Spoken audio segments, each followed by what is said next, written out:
আজকে আমরা পৌঁছে গেছি একদম নেকড়ে গোপালপুরে।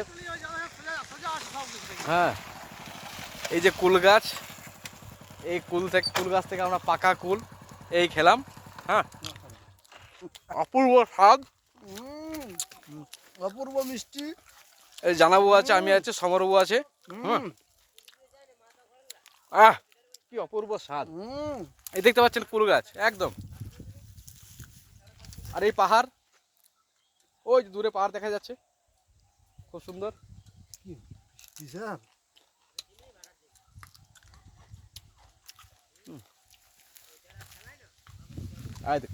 দেখতে পাচ্ছেন,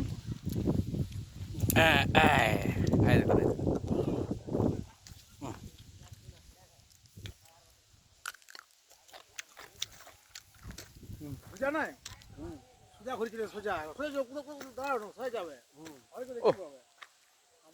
অপূর্ব। এই একটা কুল গাছ। হ্যাঁ, দেখুন, এই দেখেন, এই দেখতে পাচ্ছেন আর একটা কুল গাছ কত বড়। আর এই যে পাহাড়, এই পাহাড়ের ওই পিঠে আমরা পিকনিক করেছিলাম। এই যে পাহাড় দেখতে পাচ্ছেন, এই পাহাড়টার ওই পিক কোলে বেরসা, এই ফুল গাছ, আরো ফুল গাছ, অনেক ফুল গাছ, অসংখ্য ফুল গাছ। ঠিক আছে বন্ধুরা।